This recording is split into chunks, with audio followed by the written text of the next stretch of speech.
Welcome everybody to the double FU, the FU times two, the fantasy football universe. Welcome in free agency day 2, smack in the middle of it. And we're here to talk about everything that's already happened, some of the things that are to come. And I'm joined here by Jesse Moeller at jmoeller05. I am Jeremy Schulman at FF_Rebel, streaming on Twitter. Available on our website, on our YouTube, all over the place, just trying to get a handle on what's happening here. Jesse, how you feeling about free agency so far? I'm feeling pretty good. It's been another hectic day. Like, I still just can't keep up with all the notifications. I check my phone. Something news dropped again, and I'm like, okay, all right, cool. We got some new stuff happening. So, yeah, the last 48 hours have been pretty chaotic as far as us fantasy football degenerates are concerned. Absolutely nuts, man. Absolutely nuts. Like yesterday, we had long discussions about DeAndre Swift, Saquon Barkley, lots of running backs falling into place. We've had even more running backs falling into place here today. We'll run through a full list, but I think first and foremost, we should probably talk about the big domino to finally drop Derrick Henry to the Baltimore Ravens. We've been waiting on this one. Surprisingly, it was one of the last running backs to actually sign instead of one of the first that we all assumed this was a shoo-in. Finally happens. How are we feeling about Derrick Henry now in Detroit? Yeah, I was gonna say Detroit. Ooh, that would be so weak. No, yeah, in Baltimore. Literally, I had a friend message me. He goes like, "I forgot he played for Tennessee. It feels like he's been a Baltimore Raven his entire life." And I'm like, it's so true, right? There's not a better fit for what Derrick Henry does than what the Baltimore Ravens do. And like, I know we talk about Henry at this point in year. The Ravens are first in the NFL from 2020 to 2023 in yards before contact. And then you're pairing that with Derrick Henry, who's been top 10 the last like 5 years in yards after contact. So what you're creating is just this juggernaut running through a wall, and you're not going to be able to stop him. So I put a tweet out where he's going to run over 1,500 yards. Like, I expect him to be another mid-level, high-end RB1 this season. Like, I think this is the ideal situation for him personally. How are you looking about it?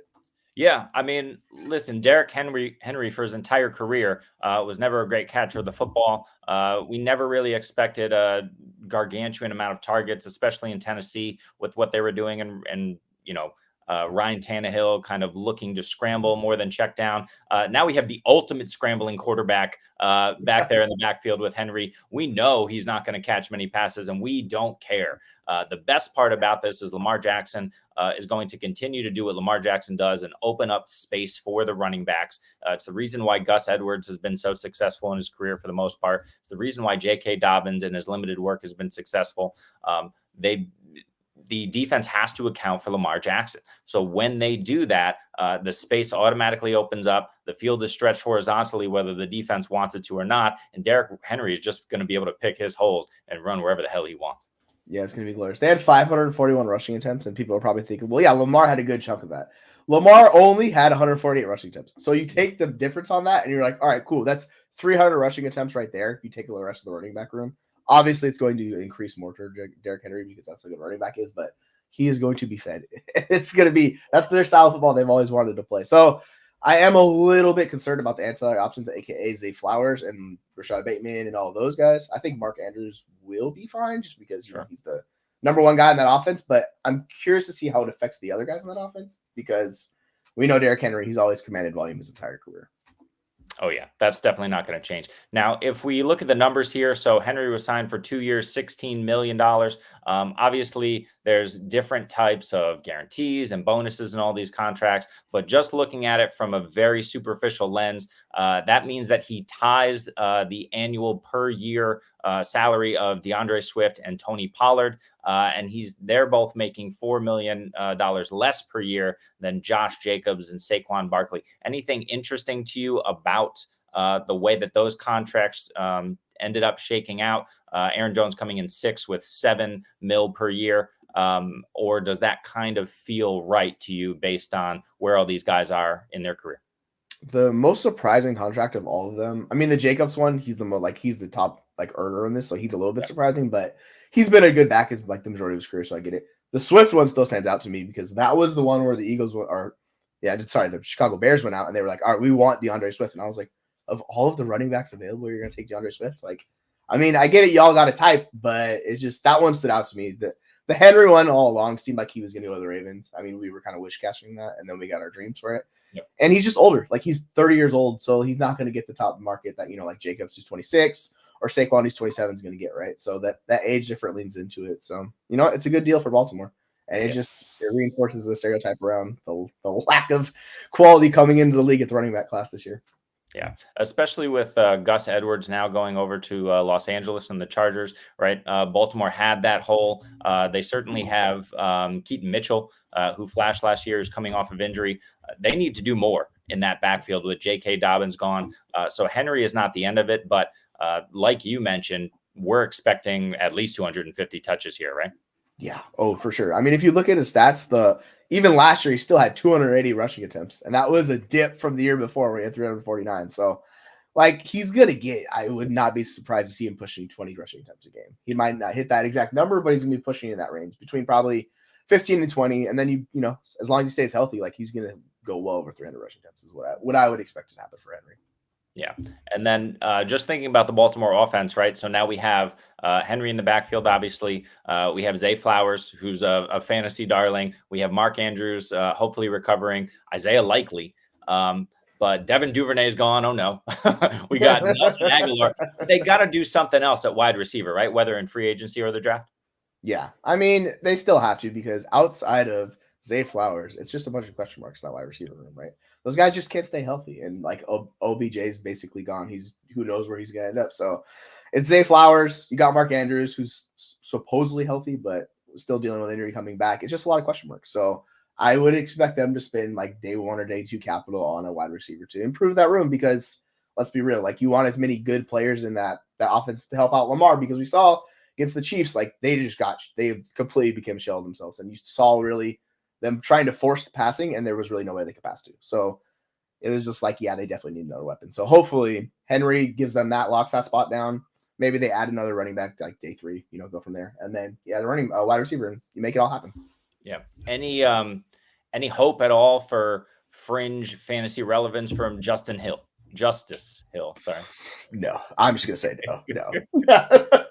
unless there's an injury to Henry, but I don't even really want to talk about that just because there's been so many injuries in Baltimore the last few years. It's like, just keep them healthy, please. Just keep the guys healthy. That's all we want. Amen, man. I hear that. Another guy we mentioned just a bit earlier was Aaron Jones.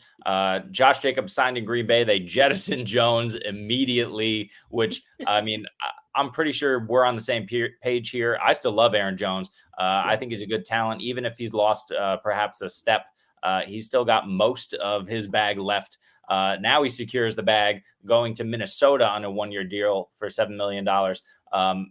I don't know who was hoping and praying to the fantasy guys that Ty Chandler was going to be a thing, but that's dead in the water now. What are we thinking about Aaron Jones in Minnesota? I like him a lot, actually. I think he fits well because he's going to help out. I mean, I know we talk about Sam Darnold, that fun situation, but like whatever quarterback's going to be there, I don't think it's going to be Sam Darnold. I think it's probably going to be the round 1 rookie they end up taking, aka JJ McCarthy. If that slides, that'll happen. But yeah, I think he helps out whoever the the quarterback is there because he's a solid veteran running back who can do a little bit of everything. He's not your Derrick Henry. He's not going to get 20-25 touches a game. That's just he's never been.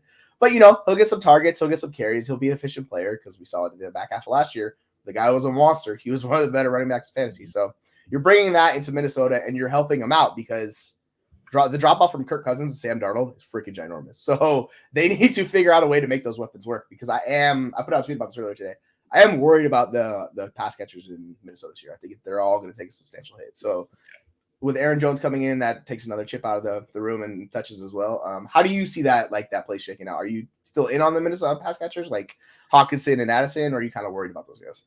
Yeah, it's definitely a concern. I think this was, a few years ago when Brady left in free agency. I'm not going to sit here and compare Kirk Cousins to Tom Brady.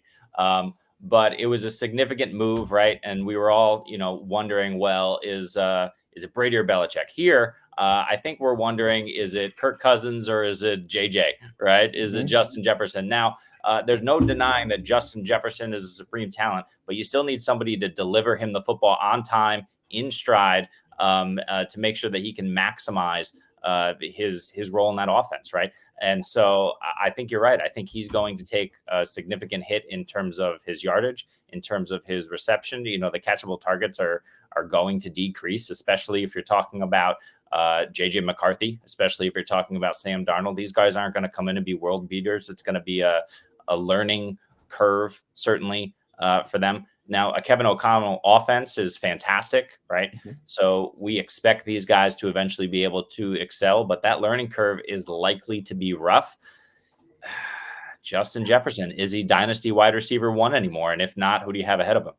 I think he's so. I know I've seen people talking about he's a tier of his own. I was like, no, this was before the Kirk Cousins situation. I had him in the tier 1 with Ja'Marr Chase and CeeDee Lamb, and honestly, like I don't really have a difference if you prefer either one of those guys. What I do think is it pushes him back and start up like he goes to the back half of round 1 because he was going between 106 and 108, right?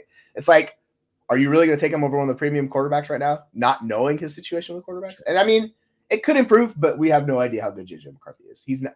However good he's going to be, it's not going to be as good as Kirk Cousins' offense was. So it takes a hit, right? And I know we talk about like these Hall of Fame wide receivers. The key is the majority of them had very good quarterback play supporting them. Or it's a DeAndre Hopkins situation in the Tom Savage corollary where he's just getting peppered with targets, where you get 1,500 yards, but like you're getting like a top 5 season. You're just not getting the wide receiver 1 overall. And I think that's the more difference from Jefferson. I think he's still going to have the super high floor because he's that talented of a player. But like it's just a lot harder for him to average over 20 points a game now. And this is the more discussion I think we need to have with Dynasty and these value shifting, right? So for me personally, like I'm fine with either one of those guys. Like I'll just take the cheapest of the group. So maybe you can get a plus on top and move back to Jefferson if people go crazy with it. I doubt they will, but it's just kind of something to like keep in mind when you're going in the drafts this year. Are you really going to spend a top 6 like redraft pick on Justin Jefferson? I'm not going to personally. I'll take him probably like the 1-2 turn in that range. Yeah. And the other thing to consider too is Minnesota has dramatically turned over their defense even in the last couple of days. They paid big money for Jonathan Greenard, Blake Cashman at linebacker, Andrew Van Ginkel coming over. They lost Marcus Davenport. We're assuming that Danielle Hunter is leaving as well. But it's somewhat of an upgrade, right? And with Brian Flores there, right, it's very possible that Minnesota can, in this offseason here with the draft included, all of a sudden become a pretty decent to good NFL defensive unit. And if that's the case, they don't need to be thrown at the ball the way Kirk Cousins was 40, 45 times a game. They can scale that back. They will scale it back if it's Darnold or McCarthy. And then you're looking at, them likely bringing in another running back. I would imagine, a later round draft pick. And then, Aaron Jones gets 65%, Ty Chandler mixes in, and whoever else is coming in on a cheaper deal, and they're just going to pound the ball, right? So that is a bit of a concern as well for Justin Jefferson. Whereas if you look at his counterpart, Ja'Marr Chase in Cincinnati, right? T. Higgins likely leaving, Joe Burrow back from injury. Remind me who's in the backfield, Zach Moss, right? Sure.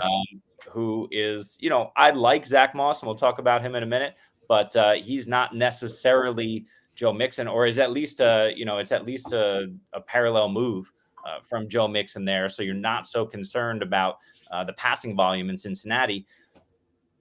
It could be, Ja'Marr Chase wheels up and Justin Jefferson taking a couple of seats back.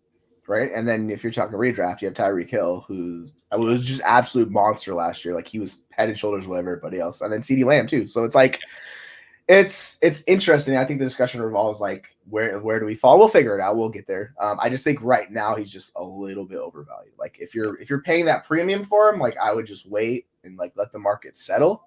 And I know people say like buy talent, not situation. It's just when it gets to this premium talent, we're talking about, like you're spending a first round starter pick or the equivalent. That's the whole thing. It's like all these guys are elite. It's like it's just different varying levels of elite, right? It's like, all right, CeeDee Lamb, 20 points per game. Ja'Marr Chase, 20 points per game. Justin Jefferson, 20 points is like they're all in that range, right? So why would you pay up for Jefferson if you can get one of those guys cheaper? So I think that's just the whole case we're making. He's still going to be very good. Like it's not like he's going to drop off and put up 12 points per game. He's too good for that. But he could drop down to like, between 16 or 18 points per game. Maybe has some bad touchdown luck. Things happen, That's still a very good season, but when you're paying this premium for him, and like you talk about the passing volume, like they've had 37, 38 pass attempts per game. There's no way in hell with the JJ McCarthy offense they're passing at 37. It might be 32. So if you take 6 passes per game, like that, it just slowly just decreases in the ceiling. Is more that case. So yeah, that's my whole issue with it. Yeah, and fantasy, we know consistency is king, right? So the inconsistency here is Kirk Cousins is gone. We don't know who's going to be in a quarterback, if it's Sam Darnold, if it's someone else, right? And we don't know how consistent they're going to be with Justin Jefferson. Maybe they develop a great rapport with Addison, right? Or Hawkinson when he's back. And maybe it just becomes a situation where JJ goes from I'm guessing here, 26% target share on his own team to maybe a 23%. Maybe he drops a couple of percentage points in his overall team target share. And that's really going to dramatically affect his bottom line. So you're going to see those mid-level wide receiver 1 numbers instead of those elite 1, 2 tops in the league level numbers. So it's just another consideration. Consistency is king in fantasy, and elite consistency is elite king is the kingiest. Yeah, like with especially if you're playing with Sam Darnold, these guys that can't read defenses, the thing that happens is it's the inefficiency of the quarterback. So necessarily they'll hyper target your guy, and this is like what I was talking about DeAndre Hopkins when he had Tom Savage. He was getting 150 targets again, like a season. That was totally fine. It just was not super efficient, right? And that's more the problem. So like his target share could go up, but he could have a worse season because it's a worse quarterback throwing him. So it kind of cuts both ways, however you want to slice it. It's just at his cost of the 106 pick in startups and of like the top 3 like a redraft pick. I'm just gonna pass. I'll let people take that risk. But just to put a bow, because we talked about Justin Jefferson a lot here, put a bow on the Aaron Jones to Minnesota.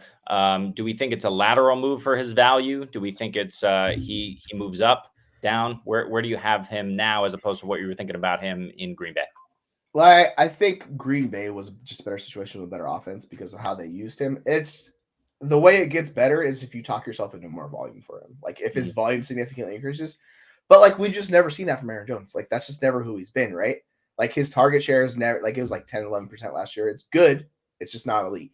His total touches per game, same thing. Good, just not elite. So he has to be an efficiency king.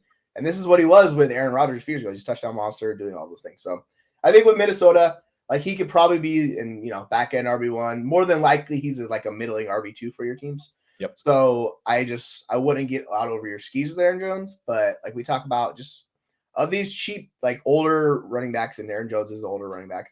You just find the cheapest of like a Joe Mixon, Derrick Henry, James Conner. Who's the cheapest out of these guys? If there's no differential between them, it's like, why pay up for Aaron Jones when I can get James Conner for cheaper? Like, So I had an offer today, 207 for James Conner. And I was like, all right, I'm going to go see if I can get a cheaper back, like any one of those older guys, just for less than that. And that's just the best way to play the market because you don't have to zero in on one player because Aaron Jones isn't going to give you 20 points per game. That's just not who he is. That's who he hasn't been for a long time. So I think he's good, and I'm fine with him. Like he'll probably be like a 5th round redraft pick, and he's overall. But yeah, this is what we talk about. It's just know the market and like test the waters around everywhere else before you decide to settle. Yep, totally agree. It's lateral, if not a negative move for him. We'll just have to see how the rest of it shakes out for Minnesota. A couple of more backs to discuss here, but less exciting backs. We'll save the quote-unquote best for last, and we'll talk first about Zach Moss. Moss got moving from the Indianapolis Colts to the Cincinnati Bengals.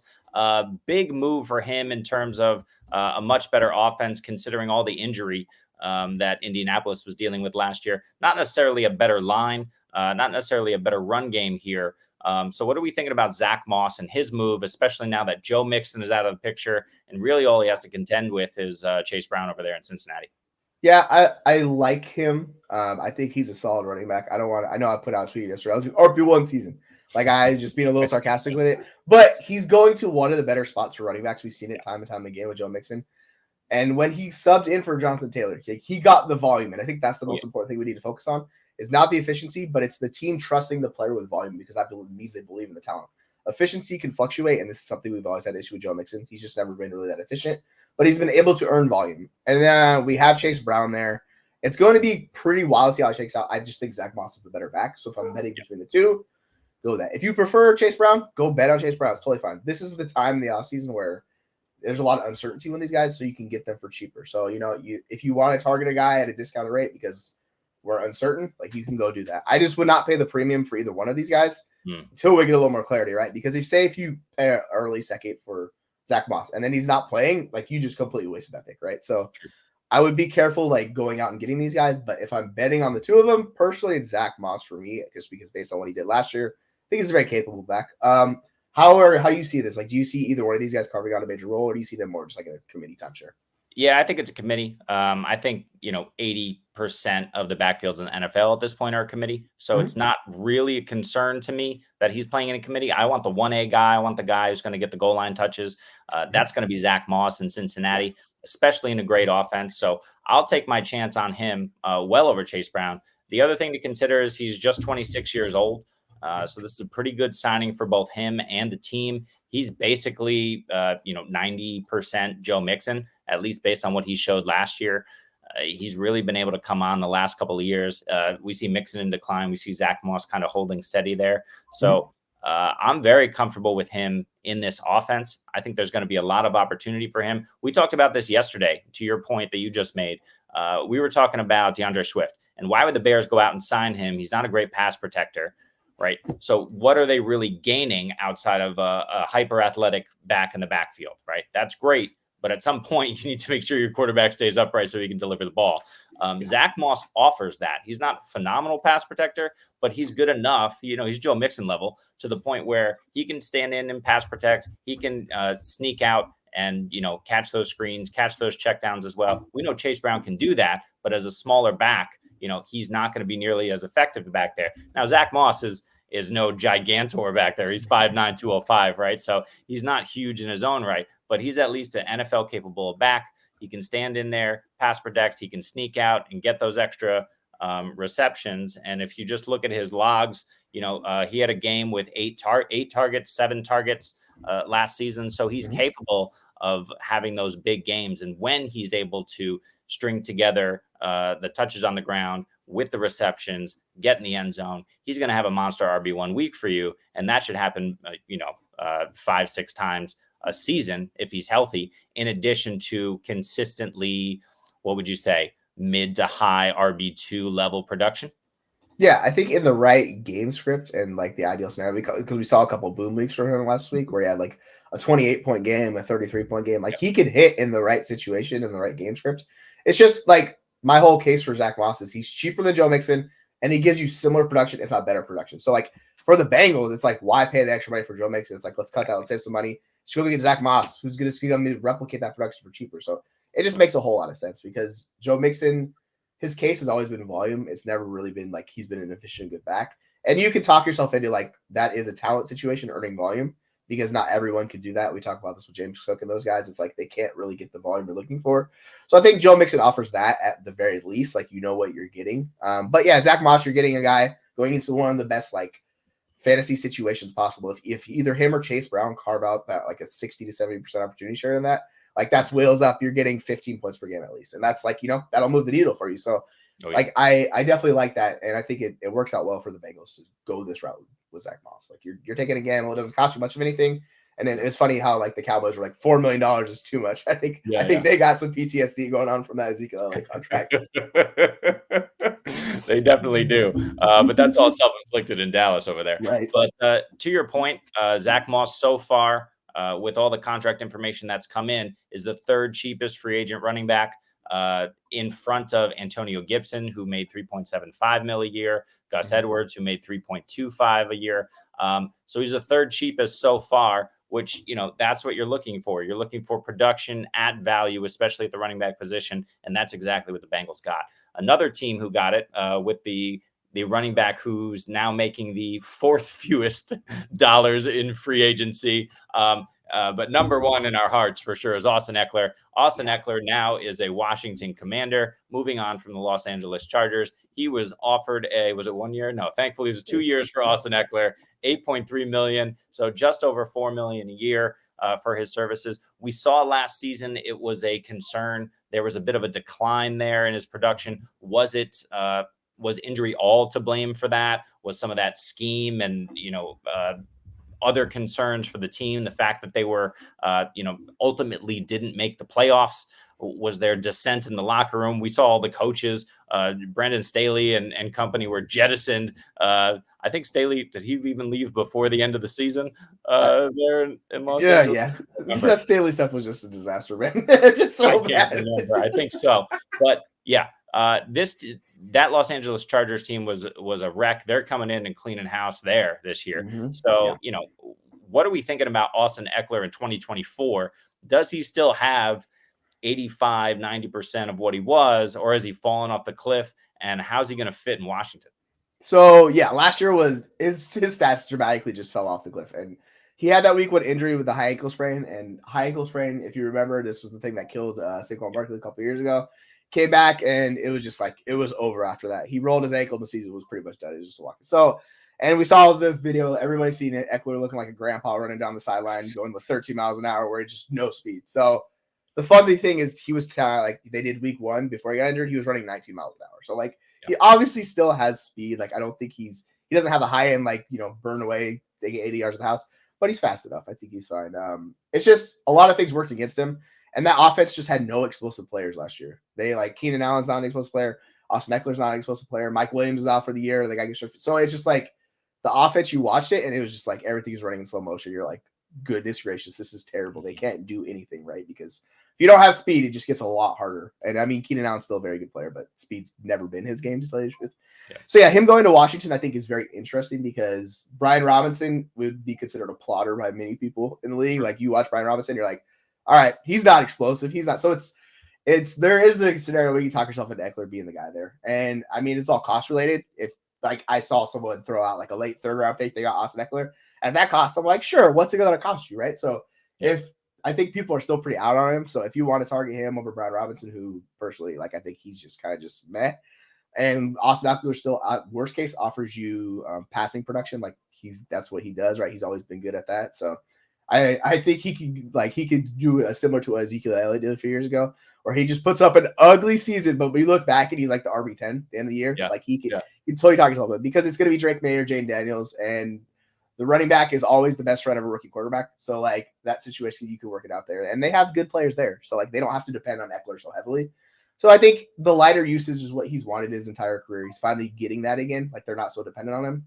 And, he's going to be the PPR guy there. So, like, I'll talk myself into it. Like, I still have a soft spot for Eckler. What about you? Are you at all interested in Eckler, or are you just, like, throwing in the towel and say he's like, sayonara? No, I'm definitely interested. I do buy a bit of the narrative that I was spinning a couple of minutes ago about, the fact that LA was just in shambles as an organization and they cleaned house. The fact that, as you mentioned, he had that injury and never fully recovered, and sapped some of his strength and explosiveness. Let me ask you this question, though. So Eckler missed 3 full games last season. So he played in, let's do some quick math, 14 games last season. How do you think he finished on the year among running backs? PPR running back number? Oh gosh, it was gross. Like per game or end of the year? End of the year. He's probably like RB 21 or something would be my guess. Not bad. 26, right? Ooh, but if you think about that, right, he's still borderline RB2 numbers, missing 3 games and looking as bad as he did with while dealing with injury, while dealing with Kellen Moore and whatever the heck was going on, Brandon Staley, whatever the heck was going on over there in LA. But he's coming to Washington, and Washington has their own turnover and turmoil, right? Sam Howell right now is the quarterback, unless it's Marcus Mariota, who's just signed over there, which I don't know. That's a toss up to me. Who's better if they don't draft somebody at 2 here, but they should. But then, so you likely have a rookie quarterback coming in, but then at the same time, you have a Cliff Kingsbury coming in, right? And we're all huge fans of Cliff Kingsbury from his time in Arizona. I think the most impressive thing about Cliff Kingsbury's time in Arizona was the house that he drafted from during COVID. But, we've all seen the route tree that DeAndre Hopkins was, the route bush that Kingsbury had him running. He doesn't have a much better quarterback than he had in Kyler Murray. I don't know that Jaden Daniels or Drake May is going to come in and light it on fire right away. So do we have high expectations here for Eckler now inserted into a Cliff Kingsbury offense? We know they have passing game weapons, but like, who's running the show here and what can he really produce, especially behind or in tandem with Brian Robinson? Yeah, I think there's going to be a lot of negative game scripts in Washington this year. Like, it's a rebuild. It's year 1. You know who that helps? That helps out the pass catching running back. So like, the more I think about it, the more I prefer Eckler to Brian Robinson. I mean, Brian Robinson completely just bodied Antonio Gibson out of the picture last year and the year before. So like, congrats to him on doing that, because obviously it looks like, I think I saw a tweet where someone said, watching the two players, it looks like Austin Eckler was the one shot in the leg last year, not Brett Robinson. And I was like, you know what? But like he still averaged 4.6 yards per touch, which was basically what Joe Mixon's done his entire career, Austin Eckler. So that shows you like the difference in pass catching and like what Austin Eckler does. It's easier to get yardage, right? Because he's a pass catcher. But yeah, it's, you know, it's, you can't really be like, oh yeah, Austin Eckler RB1, like, and you can't have full confidence in that just because you don't know how much work he's going to get. The offense is probably going to struggle. But like where it started out last year, it was just super high passing volume and a lot of inefficiencies. So we can correct that with whatever rookie comes in. Like it's more than likely going to be better than what they were throwing out with Sam Howell. We saw Terry McLaurin reborn with Jacoby Brissett when he was playing, right? All of a sudden we're like, oh, this is what it's supposed to look like. Amazing. So I think whatever rookie offers them a chance to give Washington a much better, more efficient offense, even if it's less volume in general. But yeah, they could be in a lot of negative game scripts. So like this is when we talk about Austin Eckler, this is the way he succeeds in Washington. Yep. Yeah, that's a really good point. The only pushback I'll offer to that is let's assume it's Daniels or May, right? It's probably not going to be anyone else. Caleb is going number 1, no matter where he goes, but likely Chicago unless they trade it. You know, so Daniels or May, these are running quarterbacks, right? These are not check down artists. So that for me is going to, you know, even if they learn how to run a 2-minute drill, and Austin Eckler is at 4-minute drill, and Austin Eckler's out there, they're way behind. I'm not super confident that those guys aren't just going to take off and run at the first sign of trouble, instead of, you know, looking for Eckler out of the backfield or Zach Ertz, you know, in the flat there. So that's my one concern with it is, you know, like you mentioned, Brian Robinson is good enough to command touches right out of the backfield. And then Austin Eckler, if he's the 1B in terms of touches, even if he's more efficient with it, great. But if he's not getting those checkdowns, I mean, it's not Justin Herbert back there, right? So that's really my one concern there. Yeah, I think Drake May is a better option for that if you're talking something to it because he more like looks to still find the open play where Jaden Daniels is literally just taking off the running. Like he's literally going for the run every time. So I think if you want to talk to like who's the better option between the two, I think it's Drake May, and he has the higher, like the longer pedigree of being a good passer. So there's that on top of it. But yeah, like it's not like he's gonna get 100 targets. No one's saying anything like that, but you could find a scenario where he gets like 50 to 60 targets, you know, in the situation like this, and it works out okay for you. But yeah, this is what we get into. It's just really hard for him to get into this like the high end range of running backs. Like that just seems like that's gone at this point for him. Yeah, totally agree. We do have one more running back to discuss, unless there's news that broke in the last 20 minutes. I don't think so. But it is Joseph Mixon leaving Cincinnati, traded for a 7th round pick. I'm going to say that again. He was traded for a 7th round pick. That's the last pick of the draft, folks, to the Houston Texans. Wow. Yeah. Jesse, talk to me. Hey, you want to talk yourself into one of the better running back situations we go. And it's a CJ Stroud offense. And I get it. We like Singletary, but like he's never able to earn volume the way Joe Mixon was. So realistically, I'm not worried about Dameon Pierce. Like he does not fit there at all. I think maybe they trade him at some point. But yeah, it's Joe Mixon's backfield. So the only way it's not is if they draft someone and then like a running back in, you know, day 2 or whatever. And maybe they do that. And then maybe it becomes a committee. But as it stands right now, I think now everyone's excited about Joe Mixon. In Dynasty, this is exactly the moment you sell him. Like you're literally like, all right, he's the lead running back in a great offense. Cool. Well, now we sell him. According to Sleeper, he's not the lead running back in the offense. Oh my gosh. Why? Dameon Pierce, get out of here, man. Come on, Sleeper, get on top of it. But yeah, like you could spin the wheels where, you know, you send him for like early second, maybe you add on to get that late first round pick, you know, you move off of him, and that's how you get out of Joe Mixon. Yeah. Because it's very much like Austin Eckler, like when it goes and when people haven't had really interest in Mixon for a long time. So this value spike is what you take advantage of because he's going in like the 10th round of startups, right? Like he doesn't have any dynasty value, it's just strictly production. And now he's in, frankly, even in a possibly better offense than he was in Cincinnati. But yeah, like Joe Mixon's just living right because he's had Joe Burrow and now he gets CJ Stroud as quarterback. So it's like, all right, these are 2 of the better offenses in the NFL. So yeah, on the flip side, if you want to go get it, like, I don't blame you at all. If he's cheaper than Henry, if he's cheaper than Jones, and you know somebody doesn't give you the value bump, then go pay for him. It's all market value with Dynasty, and I think he will be fine. I think he's going to produce. I don't think he's going to be a high-end RB1 just because he's not that efficient. But overall, he's going to get over 250. Like opportunities. That's who Joe Mixon is. So being in that offense, we saw what Singletary did last year, and these other running backs, you can succeed. So yeah, I think he'll be fine for fantasy. This was probably the last like boom window to get rid of Joe Mixon though. So like, Yep. you know, And even more important to note is that Houston lost a couple of key defensive pieces already in free agency, right? That defense is likely to be a little bit worse, but I think they're going to do what they can. But that helps us for fantasy purposes, right?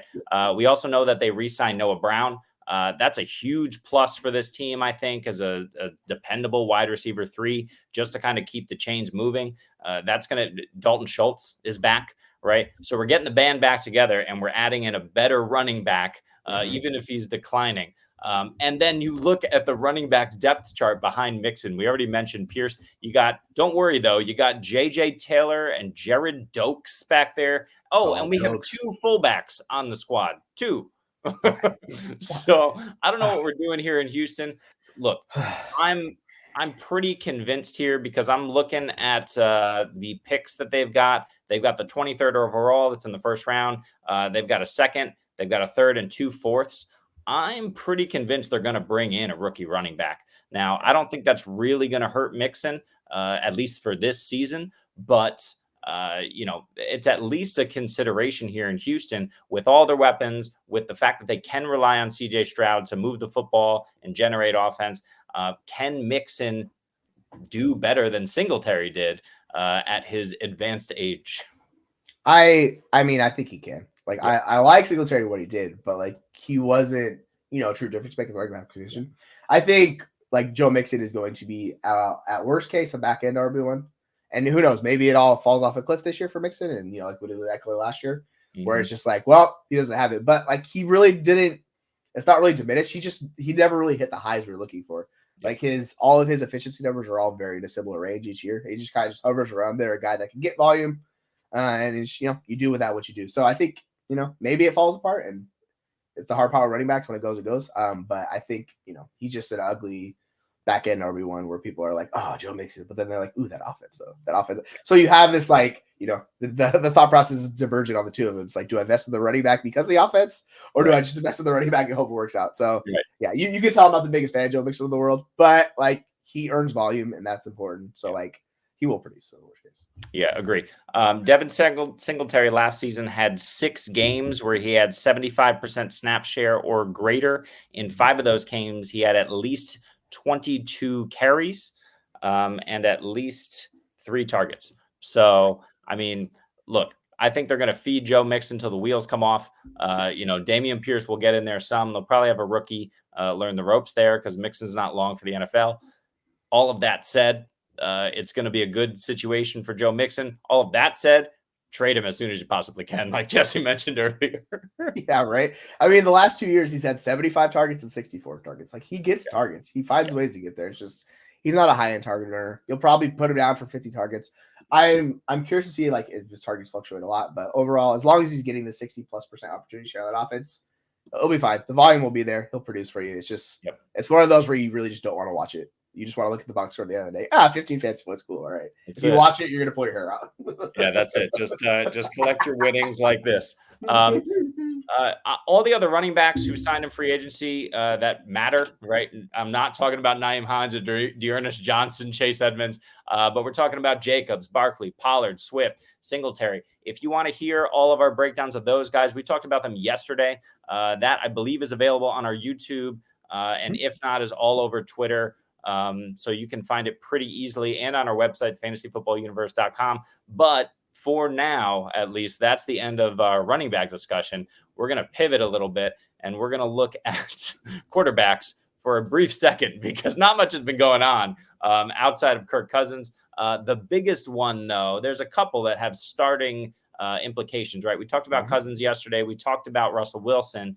Today, we're going to talk about 2 other big names in the NFL quarterback market, Gardner Minshew and Jacoby Brissett. Jesse, let's talk about Gardner Minshew first. Coming over to the Las Vegas Raiders, we thought that this could be a position for a potential Justin Fields landing spot. That's likely out the window now, even though it's still possible. But Gardner Minshew is good enough to command a terrible offense, in Las Vegas. He commanded a decent one in Indianapolis last season. So what are you thinking here with Davante Adams, Jacoby Myers, Michael Mayer? Okay, yeah. And then Zamir White or whoever they bring in. They got to bring in some more guys here. But can Minshew be the guy? And if he is the guy, can he be, a capable super flex weekly starter as a QB2 for you? That's going to fluctuate. I don't have 100% confidence in that, but you saw kind of in Indianapolis, which the scheme is better. So we might want to pump the brakes on, Minshew just replicating those numbers in Vegas. Yep. But I will say, to spin it positively for Minshew, it's the pass catchers and it's Davante Adams that I have confidence in now, that because it's a guy that can feed them targets. And he just gave Pittman 150 targets and made him a wide receiver one, right? Yeah, true. He did that with him. So you're going into and I mean, we like Pittman a lot. I still think Adams is a better wide receiver. I still think Adams is one of the best wide receivers in the NFL. He just very complete. So what you're doing is you're getting Adams the chance to hit a high end ceiling because you're giving him a guy that can just absolutely pepper him the ball. And it might hurt the rest of the guys of that offense. I'm not super thrilled about Michael Mayer. Not super thrilled about Jacoby Myers. I think they can do some things for you. Have flex play every now and often, but Adams is still that good of a wide receiver where he had 175 targets last year. He was a target king. And I just think the efficiency increases a little bit. So if you want to go out and buy a veteran wide receiver on the cheap, I think Davante Adams is 1-2 target because he still has the stench from last year where people are just oh man, it just was not great. Right. So I think he's the guy of all those people in the Raiders offense that if I'm targeting one dude in that offense, it's him. But yeah, I think Minshew in the right matchup can give you some fantasy points. We saw it last year. I think he can do the same thing. So for his sake, it's I looked at his contract. It's top 20. He's a 20th high paid quarterback. I know people said his backup money. No, that's borderline starter money. That's more than backup money. So they actually have confidence in him because otherwise they would have given him a Justin Fields $6 million, right? So no, they gave this dude $25 million with $15 million guaranteed. They trust him enough for this year, and this is all we're looking for, right? Yeah. So we're not looking for long term. This is the cycle through. We did this with Baker last year. Gino the year before. It's you invest in these cheap quarterbacks, and they can produce some level for you. I don't think Minshew's going to give you that production just because the arm talent's not there and things of that nature. He's not consistent, but yeah, he can be a streamable QB2 depending on the matchup phrase. The best way I will phrase it. Are you willing to roster him as a QB3 on your team, or are you just getting him as a dart throwing deals? Yeah, I'm not going to pursue him if he's available on waivers, which is unlikely unless you're in a fairly shallow dynasty league. I'll scoop him up for sure. Otherwise, no, I'm not chasing him or his production. I don't think he's that much better than Aiden O'Connell was last season. He's got a much better look to him. I mean, listen, for media purposes, Gardner Minshew in Las Vegas is just phenomenal, right? You just got, a picture of Minshew on the strip, full Fu Manchu, short shorts, American flag bandana, and just repping the NFL from Vegas on the strip, fantastic, right? But Gardner Minshew in reality is not really going to move the needle. Let me ask you this question, because you mentioned Davante Adams and his production last season. With the revolving door of Jimmy Garoppolo and Aiden O'Connell, and there was definitely another starter or two in there, which I've forgotten, and don't worry about it. It doesn't matter. But the question to you is, how many targets do you think Davante Adams earned last season, and where did he finish as a PPR wide receiver? So I did say he had 175 targets last year. Yep. I actually don't know his production. I think he was second in the NFL in targets. As far as his points per game in total, I actually don't know. I think he was was it 13? No, I'm talking out my ass. I actually don't remember now that that's close. He's PPR wide receiver 10, right? Mm-hmm. So still a back end wide receiver 1 with all of the turmoil, with Josh McDaniels getting just totally, kicked out the door. He was DJ Jazzy Jeffed out the door in Vegas, by the Davises there. But yeah, Davante Adams, with all that turmoil, with how outspoken he was in Vegas, he still finished, like you said, with 175 targets, 103 receptions, 1,144 yards, and 8 touchdowns, right? Still elite production. Now, if you have a solidifying force at quarterback like Gardner Minshew can be, or if Aiden O'Connell beats him out, which is possible, takes a step, right, and can continue that rapport, either way, it's good for Devontae Adams. So I like the stability there. And it's probably even better than bringing in a rookie QB, certainly better probably than bringing in a Justin Fields, right, for Devontae Adams to deal with. But also, if you think about it, 103 receptions, 175 targets, right? That's not really ideal. We're not exactly playing with Aaron Rodgers anymore. So No. but he's doing his best to soak up that volume and to produce.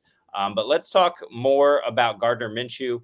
Commanded a pretty decent offense in Indianapolis last year. In fact, let's just take a look at him. He finished as the QB 21, which isn't exactly great, but of course, Anthony Richardson started the season over there, right? He kind of took over the helm after week 6 officially, with Richardson battling those shoulder injuries back and forth. And from that point on, he produced decently, unless he was facing some stiff competition. But I don't know, QB 21 with almost a full season under his belt, only 15 touchdowns to 9 interceptions. I don't know. Is he able to? Is he able to be that guy like we're talking about as a QB2, or is he someone we're like, oh, he's a starter now, just sell him as soon as possible? Oh yeah, if I can get out from him, I'll happily do that. Like if someone's take? desperate, oh yeah, I would search for any second possible to get rid of him. But like realistically, instead of a 3rd-round pick, what you're gonna want to do is you're gonna want to package him up into something else or move him for a positional player. So somebody who's a wide receiver. Like I'm looking at his value right now. If we're talking about Minshew, he's way down here. He's with the Darnell Mooney, he's with the Jaleel McLaughlin, he's a little bit Adam Thielens, the Mac Jones of the world. It's a late 3rd-round pick, so he's worth basically nothing. So you have to basically find someone who's desperate and buying into it. So I think the best way to do that is in season when someone gets injured, and that's it's really hard unless you want to throw him in as like a kicker in a deal. Like that's the other way, right? Otherwise, you just ride him out and go with that because I mean, who's going to pay a second for him? Like what? Yeah. I guess better way to phrase it is why would you do that? Here, I'm going to pull up this question real quick because I guess we got one. Sure. All right. So let me know what you're doing with Derrick Henry. Are you holding him? Are you trading him, or are you buying him? He's definitely at least a hold for me, but I would buy him. I mean, I think like we talked about, that Tennessee offensive line last year was just struggling. Was it Taylor Lewan? It was one of those offensive linemen who retired like just before the season started in Tennessee. Mm-hmm. I think it might have been Lewan. And then I believe they had another injury on the line. It was a disaster there in Tennessee in terms of what we was working with up front. The line in Baltimore is pretty decent, but it doesn't matter because Lamar Jackson is just creating those holes by the nature of him being there. Most NFL teams will spy Lamar Jackson. If they're smart. It actually worked in the playoffs this year against him, and it's what ultimately shut them down. I think who beat them? It wasn't the Chiefs, right? It was Chiefs. Was the Chiefs. I think they had Bolton spying him for a majority of that game. And, in key moments. So, NFL teams are going to figure that out. They're going to figure out how to contain him. But they didn't have to account for a monster running back in the backfield. So for me, like, I'm buying in on Derrick Henry because we know Derrick Henry can run around you. We know he can run over you. He's lost a step. It doesn't matter. I'm right there with you, Jesse. I think you said 1,500 yards on the ground. He's going to dominate. And yeah, I'll buy him. Yeah, I'm looking at now. Gus Edwards had the 2nd highest stacked rate in the NFL for first carries, and he averaged 7.2 defenders in the box. Yeah, I mean, it makes sense, right? It's just the guys are in the box, but we're also focusing on Lamar, so the holes open up a little easier. So it kind of cuts both ways, like you're talking. The difference is Derrick Henry's just better running back. I think that's what it comes down to, right? You're taking with that scheme, and I know they switched it up. They went to the Todd Monken offense. Still a very good offense last year. Like they did a lot of great things. Like Lamar won the MVP, so obviously it was a good season.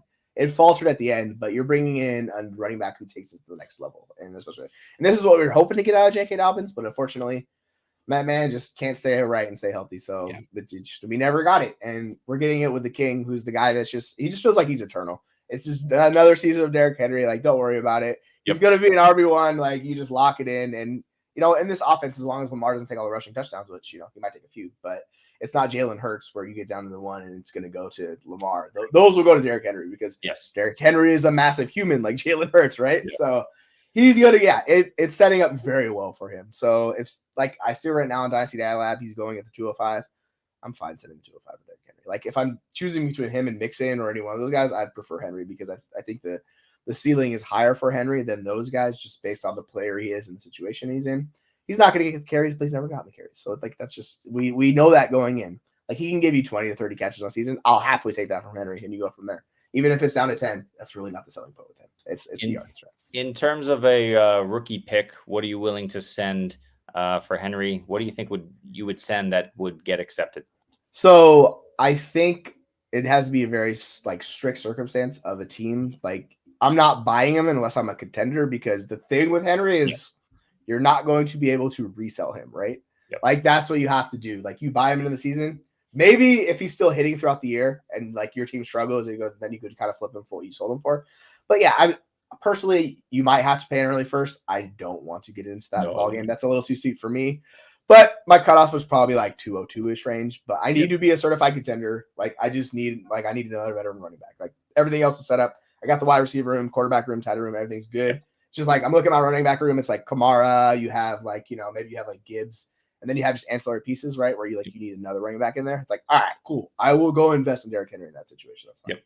And on the flip side, if you have a team that's not competitive, just go sell this man immediately. Get out from him, and you get rid of any risk associated with injury, because if he does get injured, can't sell him for anything. Like people are gonna be like, they're not gonna want him at all. So like that's the kind of circumstance you have to take. So if you're buying him, know that going in, like injury happens, the value's done. So It is what it is. But yeah, like a mid-second is totally fine with me. And the hype will still build around the rookie class. Like we'll get, right to NFL draft day, we'll get those players settling in, and people will be like, oh yeah, that 204 looks really nice. It's like, all right, cool. If I'm a contender, just give me Derrick Henry. I'll write it out and we'll go do that. So yeah, that would be my plan for Derrick Henry personally. Yeah, totally agree. And especially right now with the hype on Derrick Henry, you're trying to get those 2024 draft picks, rookie picks. Might not be possible. A good move is to look to 2025. If you can get a 2025 second, great. If you can try and convince a contender to give you their 2025 first, maybe you throw a second or a third on top just to get that first round pick. It's possible if someone believes that they're running back away. So, don't be afraid to try these moves. The worst they can do is say no. But eventually at some point, assuming he stays healthy, somebody's going to come calling for Derrick Henry, because he is set to dominate in Baltimore if he can just, stay on the field. Yeah, push it to 2026 if you can't get 2025. Like That's it. The value, like people diminish it. It doesn't matter. It's like it's still there. Like I'm looking at trades right now. People were sending 2/3 for Derrick Henry. They were sending like Will Levis and Keenan Allen for Derrick Henry in a third. Like the value is still like he was not super valued. There is a first on here. Somebody gave him a 2025 first. Yep. I don't know why they did that, but maybe that's just people love Henry. But you're seeing deals of like Henry, Keenan Allen, and a 25 first for a 24 first. So like obviously they're packaging situations like that. Sure. You could find ways to do that where you kick the first back a year. Maybe it's earlier first, and you get pieces to kick in with it. So like there's ways to work these values out if you want to do it. Totally agree. Let's run back into quarterbacks. Not too much left to discuss here. We talked about Marcus Mariota enough. I don't think we need to discuss him as a backup in Washington. He's a potential starter. He's got some weapons, but they're going to bring in a rookie quarterback, so we'll skip him. Jacoby Brissett is interesting because we think the Patriots are going to be bringing a rookie quarterback. We think they're going to sign Calvin Ridley. Those things probably shouldn't happen with how far out the Patriots are. Do you think Brissett has the opportunity to start for a full season, especially if you got a guy like Jaden Daniels or Drake Mason behind him? And if so, what sort of fantasy value can we expect? That's going to be a tough one because the skill position players there are not good. It's not great. I mean, ideally, if you're doing this, like maybe they get another wide receiver. We're talking about Calvin Ridley, but it seems like he's yo-yoing between them and the Jaguars, and the Jaguars are just waiting a day to sign him, and then they're going to pay that. So Patriots might need to pay that money. It's like, go get him now while you still can. But yeah, it's going to be tough. He's never been a high-end fantasy producer. Like he's more in that Minshew range. Like he can have some games where he can give you between, like 10, 15 points. If he has a good game, maybe he'll push to 20, but you know what you're getting from him. Like he could be the starter in that whole situation. I just don't know how viable him starting in New England is going to be for fantasy, to tell you the truth. Yeah. Like that situation worries me pretty much more than anywhere else. That offense is like, I need to see some things change. But yeah, he could be available for free basically in waivers if you want to pick him up, or or throw him for a fourth or fifth round pick, sure. Because those picks held no value to me. So if you want to do that, yeah, go for it. But if we're like getting in the early thirds, like I'll just take a gamble with the early third over Jacoby Brissett. Oh yeah, totally agree. And something to keep in mind. I mean, we think about Jacoby Brissett as this big-bodied guy who can, push the pile into the end zone as a runner. His most productive rushing season was way back in his second season, which I believe he started every game for the Indianapolis Colts.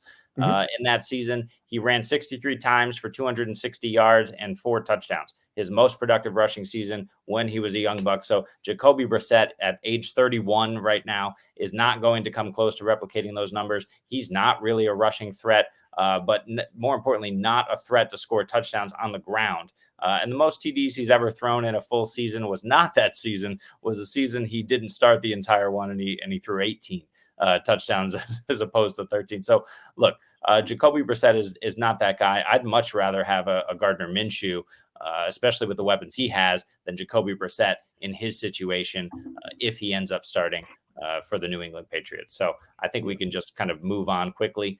Not too much left to talk about. Drew Lock, now a New York Giant. He has the potential to start over Daniel Jones, but who cares, right? Like what are we saying here? If you have Daniel Jones, maybe you're a little concerned, but as far as Drew Lock's fantasy value is concerned, it's still dead in the water, right? Yeah, trust me, I've seen Drew Lock as being a Seahawks fan.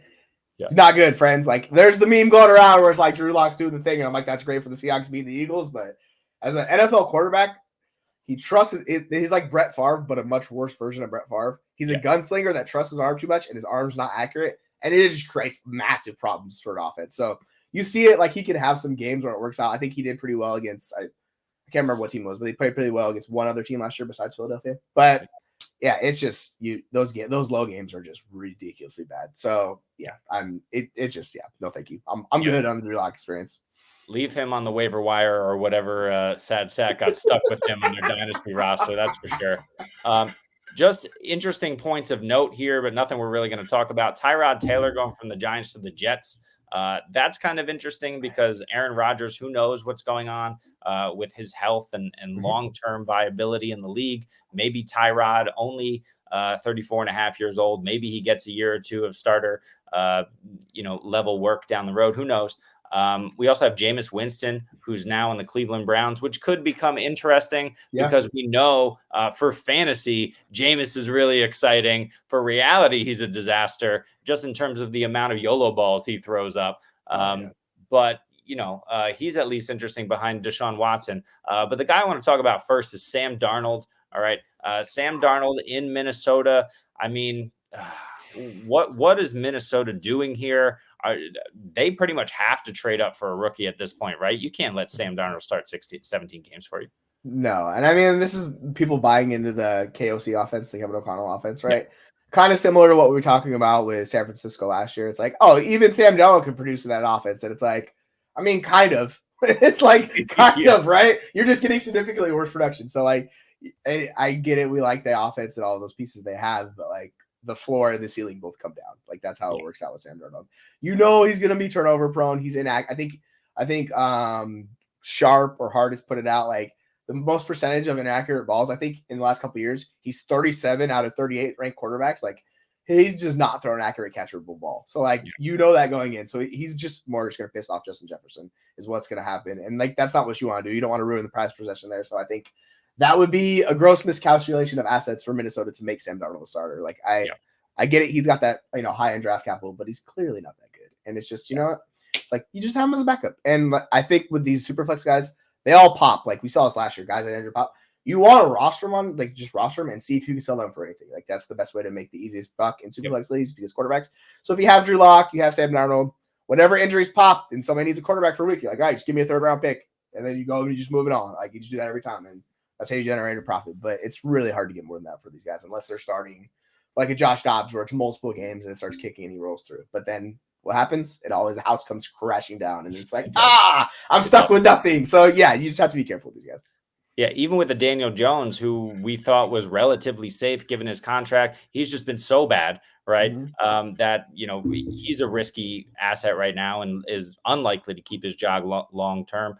We saw it happen with Mac Jones and Kenny Pickett just last year, right? These guys are being given less and less time. More and more quarterbacks are talented and relatively pro ready as they come into the league. And we're just going to see that multiply, especially this year. We have the potential for 6 pro-ready quarterbacks to come in, maybe another one who Mhm. just wows us like a Brock Purdy in the later rounds. We're probably going to have a couple of those guys bust. But Yes. if you're saying that, 3 or 4 of those quarterbacks become long-term starters or starters in the next couple of years, right? That's just knocking down the pool of these Daniel Jones types Mhm. who are destined for backup roles as in the NFL. Yeah, I think like Daniel Jones could give you fantasy production. So like in Yeah. the short term, if you want to go get him for cheap, because like I don't think he's losing the job there. I think he's going to be the starter if that's the way that scenario plays out. And maybe they go to get JJ McCarthy. That's Maybe the that difference. happens. But like, if he's there starting, he's going to give you fantasy points. You just have to view these guys in 1 year windows. Like the Oh, yeah. security's not there. And this is the whole Justin Fields thing, right? So wherever Mhm. Justin Fields ends up, he gets 1 year to prove it. And if he craps out this last year, like he's not going to be starting again. People are going to be like, all right, we're done with you. And this is why teams aren't offering a second round pick for him because they're like, you know what? Why we don't need to do that? Like, Right. we know you guys are screwed. You have to do it for us. So I mean, if you want to get Fields at some point later, sure. But like in the meantime, don't pay a premium for any one of these guys. You just go find the cheapest one, and who's ever going to give you that rushing production like Jones does, cool. But you just have to be aware when it falls apart, it absolutely crumbles. For quarterbacks, let's just stay on Justin Fields for just a second. How does this play out? We talked about Minshew to the Raiders. That felt like a lock until Minshew signed.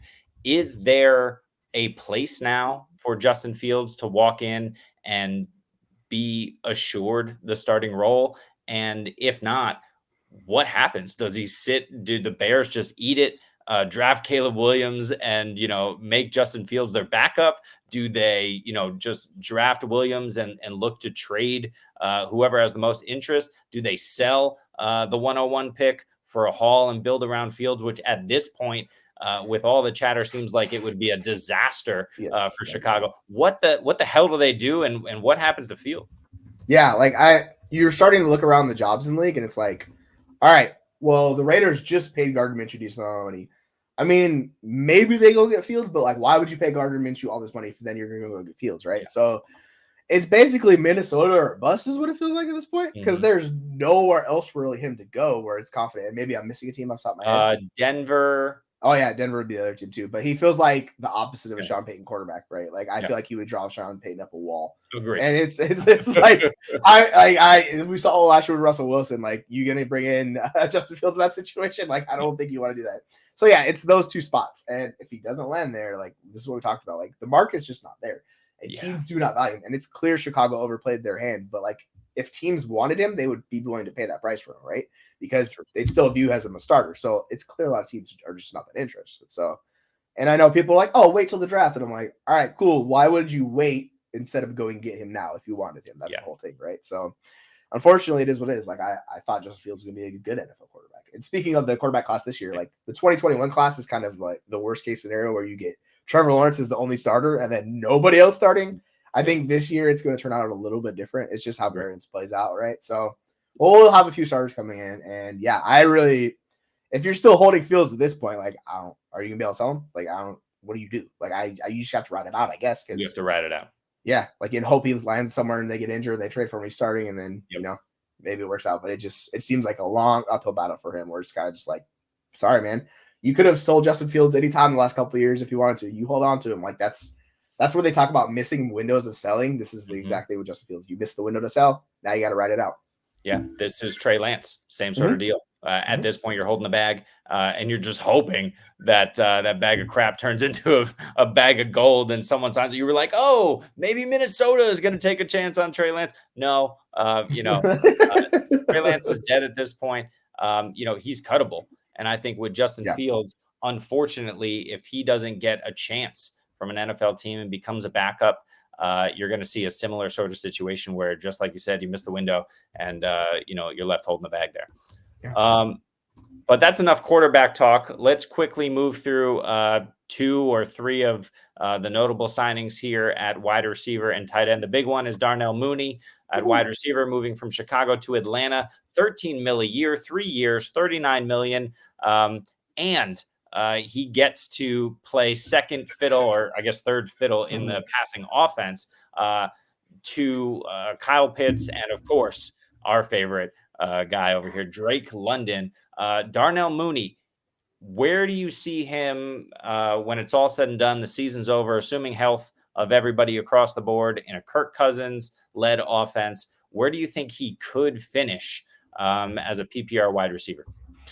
I mean, it's going to be tough for him to top like the top 50 just based on being the third option of that offense. And they also have Bijan Robinson, right? So yeah. I mean, he's currently wide receiver 68 Dynasty. So if you want to throw him in as a package and maybe one of those guys gets hurt and it opens up for him, the thing for him that I think is he just helps out the offense. He gives them another capable NFL wide receiver, and he was paid like a capable NFL wide receiver. He's going to stretch the field deep, which is what we kind of talked about earlier where we were talking about Atlanta. That's what they need, right? They need a guy that can take the pressure off London, work with Pitts, and he can just stretch the field deep and open it up things for those two guys. Like, I think that's more the scenario for him.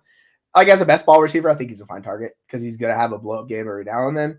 But, I mean, maybe you could talk yourself into him being a flex play. I would just be like, you know what? He's more looking like a guy that I'm trying to sell if I get anything in return. Oh, yeah. Like, that's more the way that I would personally view it. What about yourself?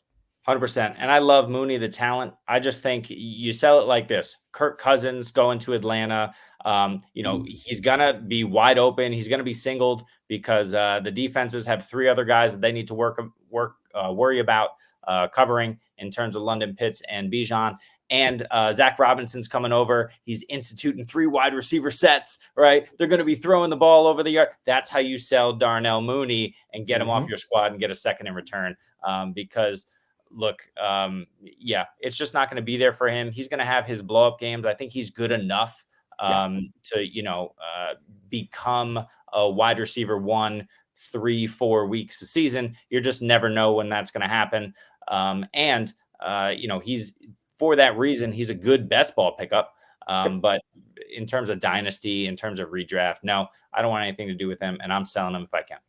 Yeah, I think he can give you between 500 and 800 yards in that offense, like closer to 500 more than likely. But if you kind of, play it out, he's going to be the third pass catcher, and that is Bijan. So like he'll, get down. But yeah, he's going to be good for an NFL team, and that's what matters. Yep. Like same thing with Gabe Davis when I was talking about this yesterday. I was like, it's good for the NFL team more so than it is for fantasies. Like this is what these guys offer. They're capable NFL wide receivers. I know people say they suck. Like they're solid. They're getting paid like and maybe it's a little bit of overpay, but like teams have needs. They got to make these dudes like they got to work with it. So you know what you improve your team, and that's what you do. So, yeah, I'm with you on that. Like, I think we're on the same page with Darnell Mooney. Yep. A couple of other wide receiver signings of note, but nothing really to talk about much. Devontae Parker goes to Philadelphia on a 1-year deal. He makes more money than Noah Brown, who stays in Houston. Noah Brown, I really like. He had some huge boom games, and Tank Dell may not necessarily be 100% ready to go week 1. I think for me, Noah Brown at least is interesting from a fantasy perspective. I'm not necessarily going out and buying him, but if I have him on a roster or, I can get him as a throw-in deal that makes me feel good about, I can't even think of anything at the moment, but potentially tearing down or getting rid of maybe like a TJ Hawkinson who's likely out for half the season. And picking up a better tight end, and I get Noah Brown thrown in. At least he can be a serviceable backup, especially if Collins goes down. We know in that offense he's capable of putting up numbers. How are you seeing Noah Brown? Do you feel like he's someone worth stashing on your roster just in case? I mean, he's kind of one of the few what we call like we talk about these running backs that are backups that can step in. Like he's not going to give you that production level like of Tank Brown and Nico Collins, but he can, he can have some good weeks every now and then. So yeah, if it's an injury situation and sure, you want to add him in as like a free throw in because like no one's going to value him as like a 3rd round pick or anything like that. Exactly. It's like, you know what I'm saying? So if it's like, all right, give me this package and I'm getting everything I want. You already got the plus. It's like, all right, let me get Noah Brown. And they're going to be like, oh no, Noah Brown, right? Like, I think you can get him. You can get him through. Yeah, exactly. If you really want to target him, you can get him thrown into a deal. It's totally fine. And like you're saying, if Tank Dell's out early in the year, he's come back slowly. Like Noah Brown's capable. He can, give you some production in the meantime. So yeah, I'm totally fine with that move. I don't mind it at all. Noah Brown had a 2-week stretch last year, weeks 9 and 10. He went 6 targets for 6 receptions, 153 yards and a touchdown. He followed that up with 8 targets, 7 receptions, 172 yards, then got injured. Then his first full game back, 11 targets, 8 receptions, 82 yards and a touchdown. He's capable, right? And I think that's the biggest point here is he's not someone that you're going to probably go out and pursue, but he is at least interesting. That Houston offense has solidified itself. Now adding Joe Mixon, I mean, I just want pieces, right? Yeah, so if exactly. I'd prefer to stash Noah Brown in case of injury as opposed to, we don't know where he's landing, but let's assume it's last year and Tyler Boyd is on Cincinnati, right? I would much prefer to stash. I guess I value them the same. I'd prefer to stash those kind of guys in great offenses as opposed to, I don't know, an Alec Pierce still holding out hope in Indianapolis, that kind of thing. Yeah, for sure. I'm 100% with you. Like, Indianapolis is going to bring in somebody, and if they get Bowers, like, sayonara Alec Pierce. It was nice knowing you. There you go. But like 100%, you want the pass catchers of those like really good offenses, like the guys like we talk about Kirk Cousins. Like same thing with Darnell Mooney, same type of situation. I expect him to do better than those guys, but it's a similar mindset we have with those guys. It's like, all right, if an injury happens, they're stepping in. It's not going to be similar, but you'll be able to flex them. Like Mooney more particularly than those guys, but you'll be able to consistently flex them in a situation like that. So yeah, 100%. You just want to stash like those guys if they're free, like because a lot of these guys are like if they're rostered, it's not very high percentage. So you can check your waiver wire. If they're available, just pick them up. You know what I'm saying? Just do that. That's it. The last thing that we're going to talk about, and then we're going to get out of here pretty quickly, but a couple of tight end signings. I don't think they matter much, but I'm just going to throw out the names for you for day 2 tight end signings, and we'll see how you're feeling. Noah Fant, I believe, was a yesterday signing, but we didn't hit on him. So he's going back to Seattle, 2 years, $21 million. Will Dissly is leaving Seattle and going to the Chargers, 3 years, $14 million. Gerald Everett is leaving the Chargers and he's signing with Chicago, 2 years, $12 million. And then Irv Smith is going to Kansas City on a 1-year deal for $1.2 million. Mike Gesicki, contract details unknown, going to Cincinnati. Are we falling for any of this, Jesse? Any name that you think is interesting here? Yeah, sell Travis Kelce immediately. It's all over for Kelce. Irv is coming to town, baby.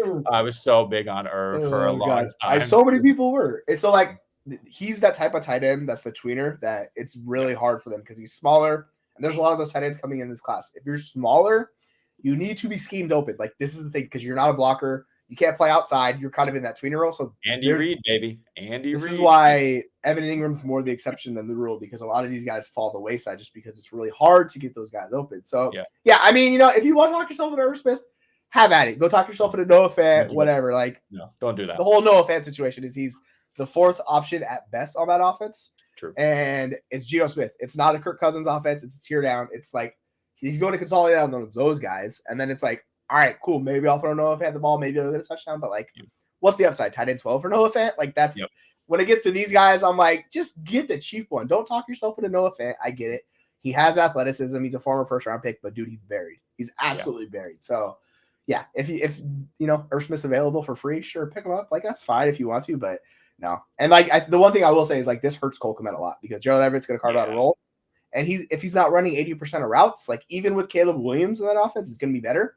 It's just very difficult. You have to be hyper efficient. So if you have Cole Kmet, you might want to look to get out before like people realize like what's going on with Everett. So if you can move off of him now is a great time, or even tier down to a guy in a similar like range. Let me see where he's at really quick. I can find him.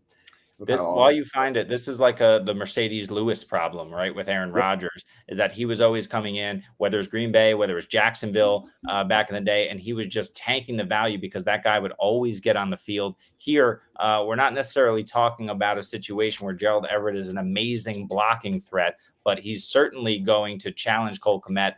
Maybe you keep Cole Kmet in, and then Gerald Everett is the one who's going out and running routes, which is, again, concerning.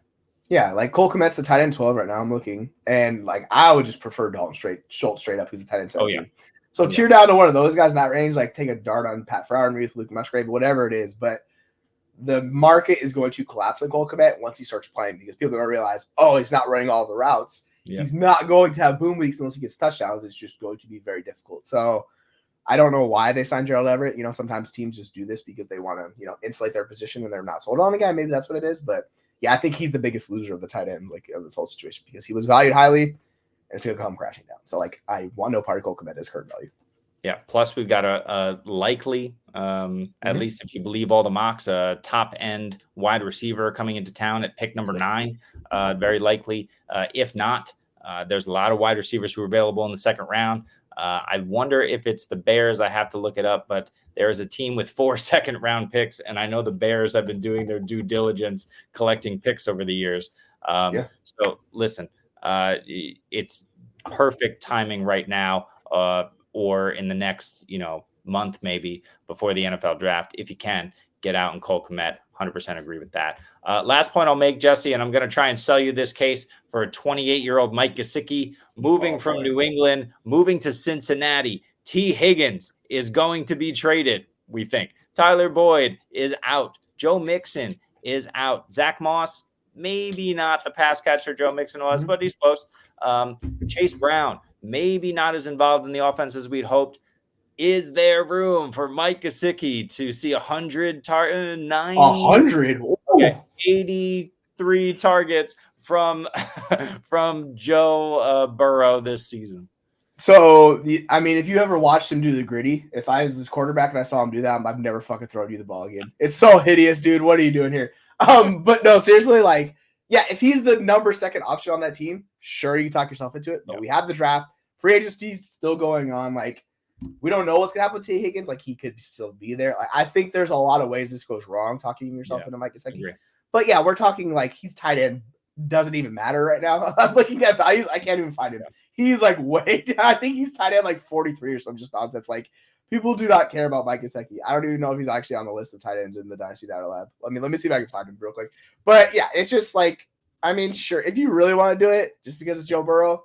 No. But the problem is when we talk ourselves to these good offenses, the player still has to be able and capable. We saw in Miami, he just could never produce with the volume. He was getting targeted. He was just inefficient. So I just think he's one of those guys that for some reason doesn't live up to the athleticism and pedigree we hope because he has a high RAS score, decent draft capital. It's just, sometimes guys don't hit. And we've done this with some of the same thing with Irv Smith. It's we keep talking ourselves into these guys. If you want to do it, feel free, but don't come crying to me when he's tight end 30 and stuff for a year.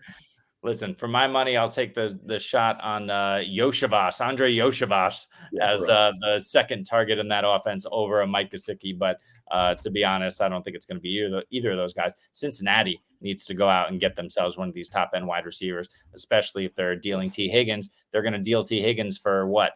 Late first, early second round pick, most likely. So yeah, I saw Barnwell had it from pick 27 all the way up to 40. That was the range of picks they were talking about. If they get it, they're basically just going to draft a wide receiver at that spot, right? That's pretty much. Yeah, you take Troy Franklin, Brian Thomas Jr. If they're, whatever one of that third tier of guys falls, that's who you end up with, and you pair him with Jamar Chase and now Mike Gesicki.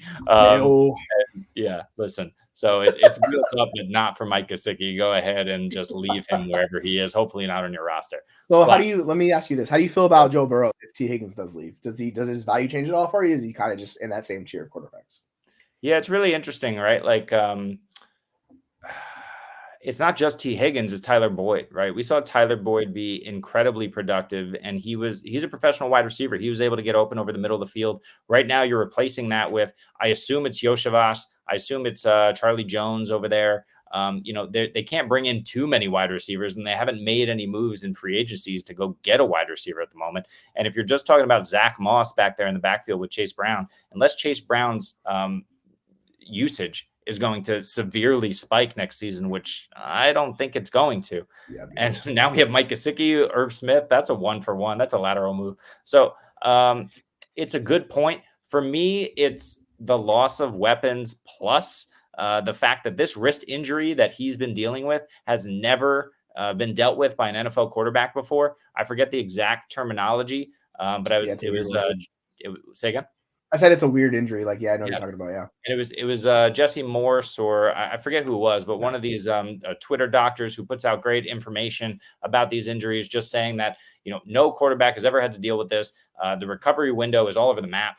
And it really depends on, is he going to get full functionality back in his wrist movement? That's super scary for a guy of his talent who relies on accuracy and who relies on snapping his wrist the way that he does to get the spin on that ball. I mean, these elite quarterbacks, if you're talking about wrist, hand, thumb, we've seen it before. it can really sap their value. So is he going to be 100% healthy to start the season? Is he going to be 100% healthy at any point during the season, at any point ever again? I don't know. You pair that with T. Higgins leaving, them likely just bringing in a rookie. Yeah, it's a fair point. I'm really a Joe Burrow truther. I think he's been phenomenal so far. He showed everything that you want from an NFL caliber quarterback and a dynasty quarterback to be your QB1 and feel comfortable. Now, I agree. It's a bit up in the air. So, there's an interesting question of, I think that at this point, Lamar Jackson has superseded him in terms of where you're taking him. But it's an interesting question of Burrow or Herbert, right? In an offense that is supposed to now be more run heavy in Los Angeles under Jim Harbaugh. Is Herbert going to see the volume versus will Joe Burrow be able to be relevant as a high-end QB1? I'm not sure. What do you think? Let's play a little name game here. So quarterback 10 is Kyler Murray. Are you taking Joe Burrow or Kyler Murray? Burrow. And QB9 is Jordan Love. Are you taking Jordan Love or Joe Burrow? That's so tough. I know you like Love. That's why. I really do. He's not there yet. From a value perspective, I need to see it again. But it's interesting because you could trade down, right? Mm-hmm. You could deal Burrow for Love and a first, you think? Yeah, there's about 10 picks difference between them, so it's about a first. Yeah, you could do that. Yeah. Would you prefer him or Anthony Richardson, who's QB8? That's so hard. Richardson, the player, I really like. Richardson, the shoulder first runner who has already had an injury history in the NFL. I hate that.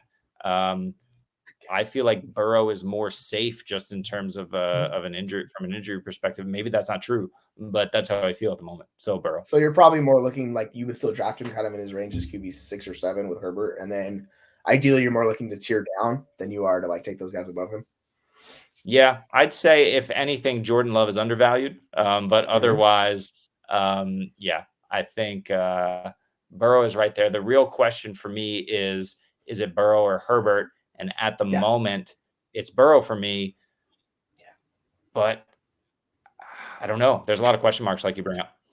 Well, yeah, and Herbert on the flip side, like that's transitioning to a run-first offense. Like we're all under that assumption that's going to happen. And if that does happen, it's just like you're not going to get the high-level passing. So it's another way to look at like both these guys where they're talking about the 106 to 108 range. That's where they're going. Like, is that where they should be, or is their value going to creep back a little bit? Are we going to see them push back to the late first in startups? Like, you can talk yourself into that. I mean, obviously they're very good quarterbacks. I don't think that's really the issue. It's just the situation and talent around them. So it's just kind of a fun thought experiment when you're unsure with these tiers and how you're ranking players to go look at how they're being drafted and be like, you know what, I actually prefer this guy above this guy. Like I would personally take Burrow above Herbert.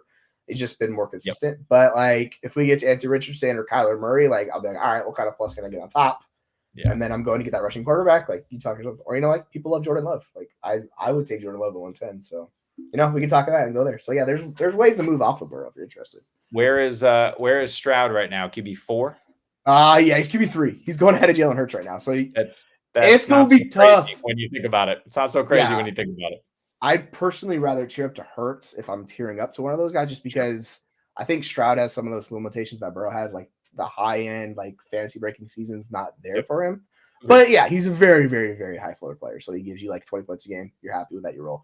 But like, I think the better way to do it is if you could tier up into the truly elites, like we talk about Josh Allen, Patrick Mahomes, those guys. If you could do that with Burrow, like you send a first out and you go up to there and you just, like your head's clean. You're like, cool, we're done with that. I think that's an interesting way to look at it. If you really want to move off of them and you don't want to tier down to uncertainty, you like go into the truly like the high end 101, 102 guys. And I think that's the safer way to do it. Yeah. And from a dynasty perspective, if Pat Mahomes hadn't won the Super Bowl, I think he'd be an insane value right now. Now he's probably still a value. If you do Burrow in a first for Mahomes, you might get some people who take that. So I do that all day. 100%. Me too. Awesome. Cool. Well, that's going to conclude this for day 2, which is still happening. Day 2 of free agency. If you want any other content like this, we appreciate you joining us. Join us all the time at fantasyfootballuniverse.com. We're on X or Twitter. We're on YouTube, putting out daily content right now. We're still in the middle of our rookie sneak peek preview. We've got about 100 rookies write-ups, video, all sorts of analysis on those guys to get you ready for your rookie drafts. We also have this free agency series. We got plenty of different podcasts on our YouTube channel for you to check out. So putting out daily content as much as possible, getting it out there, starting it up. Again, fantasyfootballuniverse.com. So we appreciate you joining us here. We appreciate you joining us there. Join us anywhere you can. We'll join you, and hopefully we'll all win some ships together. So for myself, for Jesse, thanks for joining us on the Fantasy Football Universe, and we will probably see you tomorrow to wrap up free agency. Have a good one, guys. Take care, folks.